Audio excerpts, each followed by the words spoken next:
It's 3:20 in the afternoon, and for the last 20 minutes, Belfast has been rocked by the biggest bombing offensive seen in the city this year.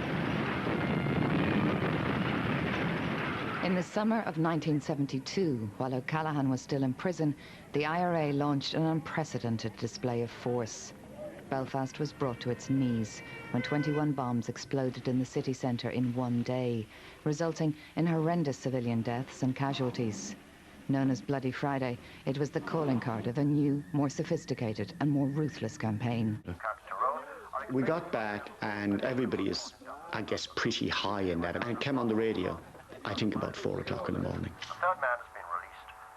In the attack on the post in the village of Clogher, a woman member of the UDR was killed. She was Mrs. Eva Martin, a 28-year-old school teacher from Lisbon. Followed by kind of quite a lot of cheering, you know. Did it, got one, you know, blah, blah, blah. I'm not sure how I felt about it.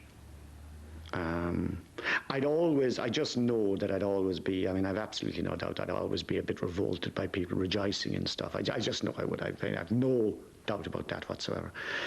But this was the IRA.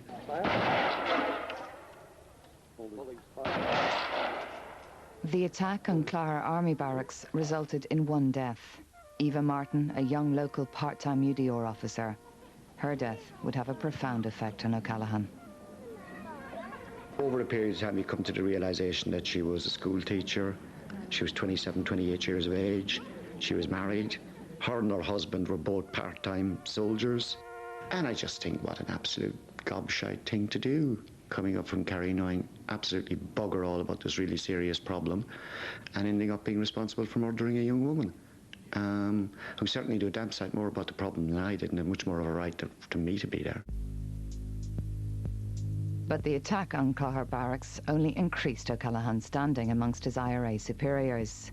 A few months later, aged only 19, he was to be given a mission that would change his life forever: the assassination of RUC Special Branch Inspector Peter Flanagan.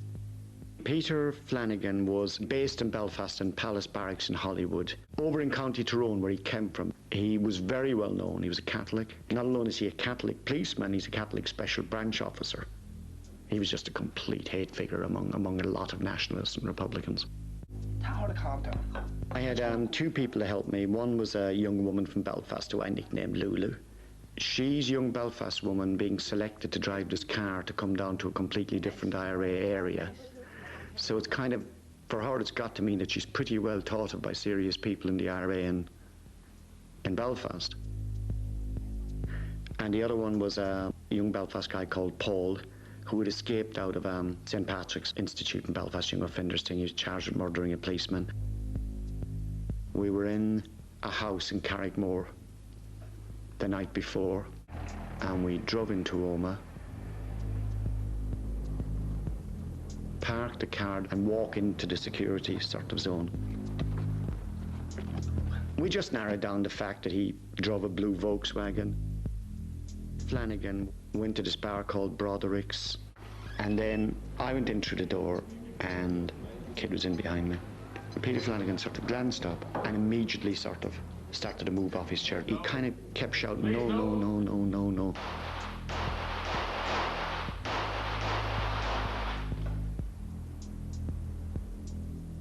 Once he was on the floor, I looked at him and I realised he was dead. It was perfectly clear he was dead. Mainly at that stage, you're engaged in trying to keep things together.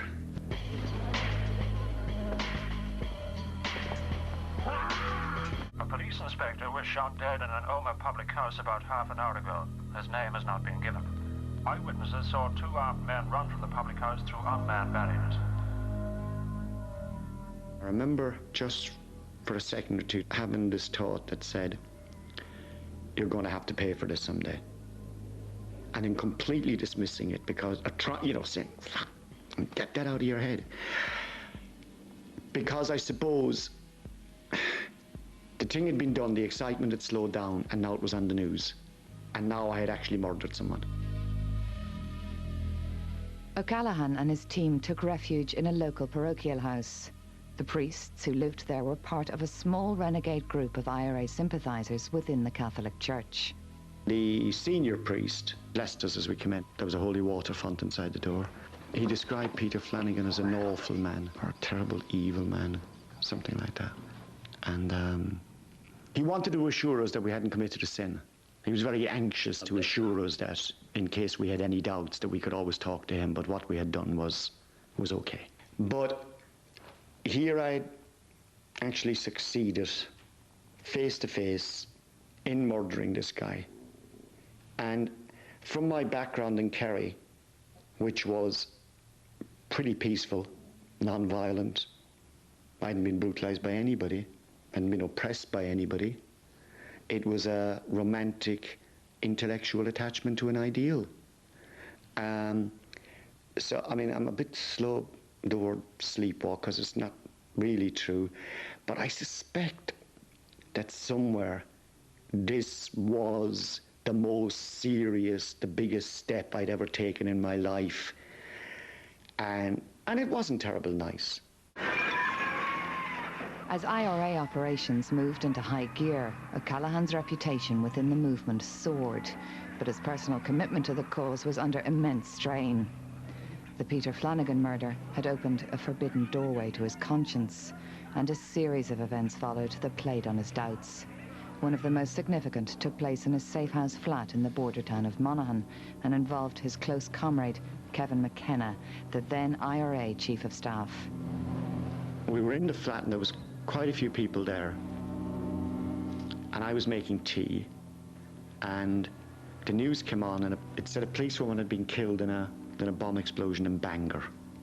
And McKenna, who was sort of there, just put his head back to me like that and said, maybe she's pregnant and we get two for the price of one. Just brought everything together, and I thought, I don't want to be part of a fucking organisation that wants to wish that people were pregnant and wants to kill babies and blah, blah, blah. The formation of the Provisional IRA was about the worst thing that had happened in Irish history. And there's been some pretty grim things. Because I was in England for almost 3 years, almost 4 years, in fact. So it took me a long time. And then once you come to the conclusion that what you've done was wrong, that you've murdered people, that you've planted bombs and destroyed people's businesses, that you've terrified people, and then I write a letter to just say I've resigned from the IRA.